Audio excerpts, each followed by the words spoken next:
আসসালামু আলাইকুম everyone, welcome to Raisa Parisa's activities. আজকে আমি রানমু সেলাফাতা মাছ কমলার বাকল দিয়া। সো আমি তিন কলাম আপনার লগে শেয়ার করি। সো আমি লইছি কমলার বাকল, খাসামরিচ আর পেঁয়াজ, একটা পেঁয়াজ রে কুচি কুচি করে কাটছি, রসুনের কিউব, তেল আর লবণ। সো আমি একটা হাঁড়ির মাঝে 2 টেবিল চামচ তেল দিলাম। ছোটো মাছও বেশি তেলের দরকার হয় না, কম তেল দিয়ে রান্না করা যায়। আর এখন আমি এড করবো পেঁয়াজ কুচি, রসুন আর পরিমাণ মতো লবণ। ব্রাউন কালার হওয়া পর্যন্ত আমি এটা একটু কুক করবো। পরে আমি এড করবো মশলা পাউডার। সো আমি লইছি মশলা পাউডার আর দেখলাম আমার মশলাটা কতটুকু আইছে, দেখা যায় এটা রেডি হয়ে গেছে। একটু পানি এড করলাম যাতে মশলাটা না ফুড়ে, আর মিডিয়াম হিটে মশলাটা আমি কষাইছি। এখন আমি এড করবো হলুদের গুঁড়া, 1 চামচ হলুদের গুঁড়া, আর আমি এড করবো 1.5 চামচ মরিচের গুঁড়া। যারা বেশি জাল খান তারা একটু বাড়াইও দিতে পারবা, আর যারা কম খান কমাইতেও পারবা, কোনো অসুবিধা নেই।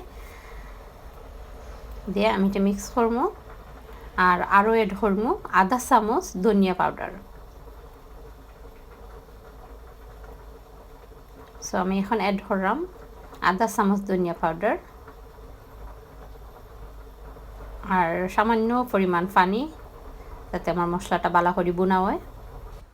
ছোটো মাছ অনেকভাবে রান্না করা যায়, বাট যেভাবেই রান্না করা হয় না এখানে, আমার কাছে ছোটো মাছ সবসময় ভালো লাগে।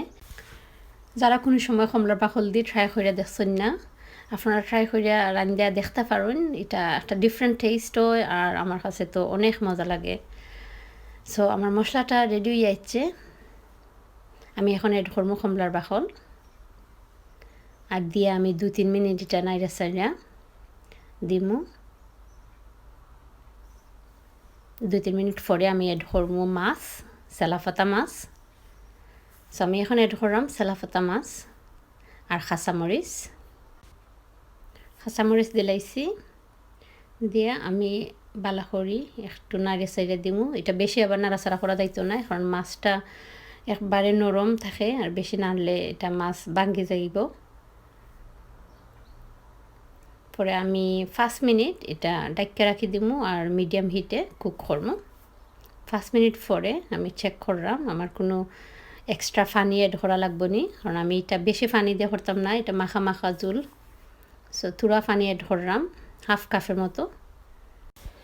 আমি আরও 10 মিনিট কুক করবো, আর 10 মিনিট পরে ইনশাল্লাহ তরকারি রেডি হয়ে যাবো। গিয়ে ছোটো মাছ কুক করতে অত বেশি সময় লাগে না, ম্যাক্সিমাম 1/2 আওয়ার সময় লাগে। আধা ঘন্টার ভিতরে তরকারি রেডি হয়ে যায়। গিয়ে প্রসেসিং সহ কুকিং অ্যান্ড এভরিথিং সবটা মিলাইয়া আধা ঘন্টা লাগে। আলহামদুলিল্লাহ কারি রেডি গেছে। গিয়ে আজকের কারি আছিল সেলাফাতা মাছ কমলার বাকল দিয়া তরকারি। So thank you everyone, thank you for watching my video. আর একদিন দেখা হইব ইনশাল্লাহ। Thank you.